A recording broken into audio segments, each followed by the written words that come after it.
بسم اللہ الرحمن الرحیم۔ البرو وائٹی کے محترم عزیز دوستو، السلام علیکم۔ ہاروت و ماروت کون تھے؟ بابل کا کنواں کہاں ہے؟ اور ہاروت و ماروت کا جادو کس طرح کا تھا؟ یہ وہ پر اسرار سوالات ہیں جن کے جواب تو بہت ہیں اور لکھنے والوں نے بھی بہت کچھ لکھا ہے، لیکن ان قصے کہانیوں میں حقیقت کو تلاش کرنا گہرے سمندر سے موتیاں نکالنے کے برابر ہے۔ ہاروت و ماروت کے متعلق بنیادی طور پر دو طرح کی روایتیں ملتی ہیں، ایک وہ جو قرآن و حدیث اور تابعین کے اقوال میں موجود ہے، اور دوسری وہ جو توریت و انجیل اور اسرائیلی روایتوں میں آتی ہے، جبکہ ان اسرائیلی روایتوں کو بیشتر علماء اور مورخین نے تائید کی ہے۔ اس ویڈیو میں ہم ان دونوں طرح کی روایتوں اور واقعات کو مکمل پیش کریں گے۔ روایتوں کے مطابق حضرت ادریس علیہ السلام کے زمانے میں ایک مرتبہ آسمان اور زمین کے درمیان سے پردوں کو ہٹا دیا گیا تو فرشتوں نے زمین میں آباد انسانوں کو دیکھ کر تعجب کیا اور بولے، یا رب العالمین، ہم تو گناہ کے قریب بھی نہیں جاتے، جبکہ یہ بنی آدم گناہوں میں اتنے مبتلا ہیں، اگر ہم ان کی جگہ ہوتے تو کبھی تیری نافرمانی نہ کرتے۔ اللہ نے ارشاد فرمایا، انسانوں کو غصہ اور شہوت دی گئی ہے، اگر یہ چیزیں تمہیں دی جائیں تو تم بھی اسی طرح گناہ میں ملوث ہو جاؤ گے، لیکن فرشتوں نے کہا ہم ایسا ہرگز نہ کریں گے۔ لہٰذا اللہ کے حکم سے فرشتوں نے اپنی جماعت میں سے دو بہترین اور اطاعت گزار فرشتوں کو چن لیا جن کا نام ہاروت اور ماروت تھا۔ اللہ نے ان دو فرشتوں میں انسانی فطرت اور شہوت ڈال کر دنیا میں بھیجا۔ وہ شہر بابل میں دو خوبصورت انسان بن کر آئے اور قاضی کے کام پر مقرر ہو گئے، جہاں وہ لوگوں کے درمیان فیصلے کیا کرتے تھے۔ ایک دن ان کے پاس ایک عورت اپنا مقدمہ لے کر آئی اور کہا کہ اس کا شوہر اسے بہت پریشان کرتا ہے۔ ہاروت و ماروت نے جب اس عورت کو دیکھا تو وہ اس کی خوبصورتی اور حسن سے مرعوب ہو گئے اور اس پر عاشق ہو گئے۔ انہوں نے اس عورت سے زنا کی خواہش کی تو عورت نے ان سے کہا، تمہاری یہ خواہش میں تبھی پوری کروں گی جب تم بت کی پوجا کرو، شراب پیو یا میرے خاوند کو قتل کر دو۔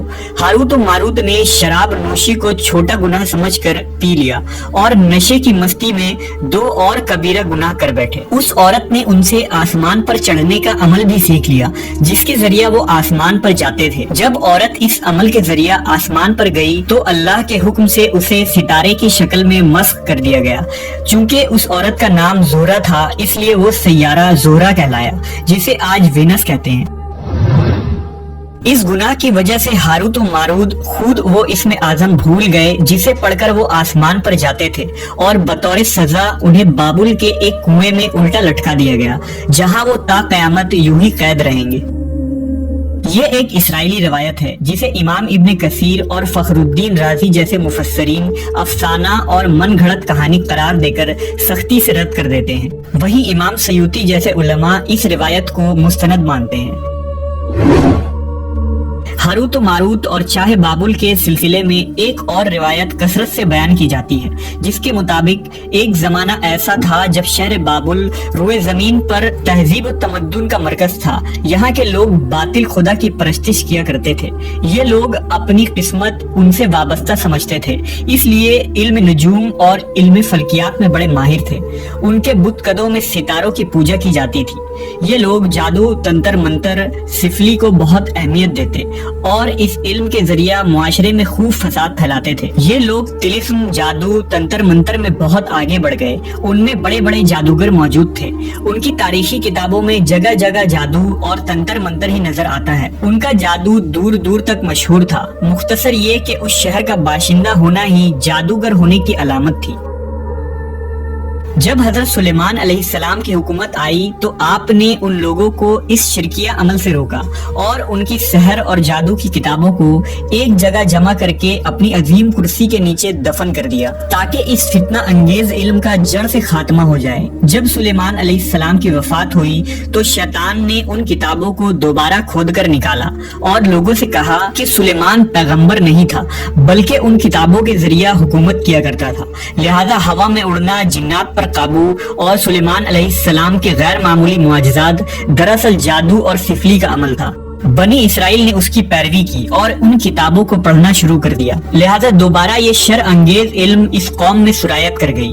اللہ نے سلیمان علیہ السلام پر لگائے گئے الزام اور تہمت کی نفی کرتے ہوئے سورہ بقرہ میں فرمایا ہے، اور انہوں نے اس چیز کی پیروی کی جو شیطان سلیمان کی بادشاہت کے وقت پڑھتے تھے، اور سلیمان نے کفر نہیں کیا تھا لیکن شیطانوں نے ہی کفر کیا۔ لوگوں کو جادو سکھاتے تھے اور اس چیز کی بھی جو شہر بابل میں ہاروت و ماروت 2 فرشتوں پر اتارا گیا تھا، اور وہ کسی کو نہ سکھاتے تھے جب تک یہ نہ کہہ دیتے کہ ہم تو صرف آزمائش کے لیے ہیں، تو کافر نہ بن۔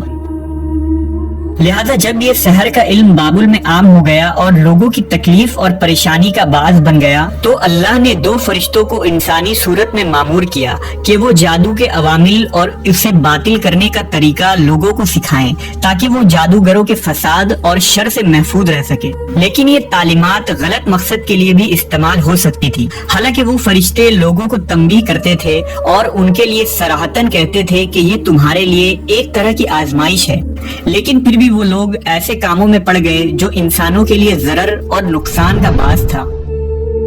بعض عربی داستانوں میں اس کنویں کا ذکر بھی ملتا ہے جہاں کئی لوگ پہنچے اور ہاروت و ماروت سے ملاقات کر کے جادو کا علم بھی سیکھا، جبکہ بعض مورخین کا کہنا ہے کہ عراق کے شہر حلہ کے قریب ایک کھنڈر میں موجود قدیم کنواں ہے جہاں سے بابل کی سرحد شروع ہوتی تھی۔ یہ اس کنویں کو ہی چاہے بابل قرار دیتے ہیں۔ بہرحال اس واقعے سے یہ سبق ملتا ہے کہ سفلی اور جادو ایک شرکیہ عمل ہے، مگر یہ کہ اس کا استعمال فساد اور شر پسندی کے خاتمے کے لیے کیا جائے۔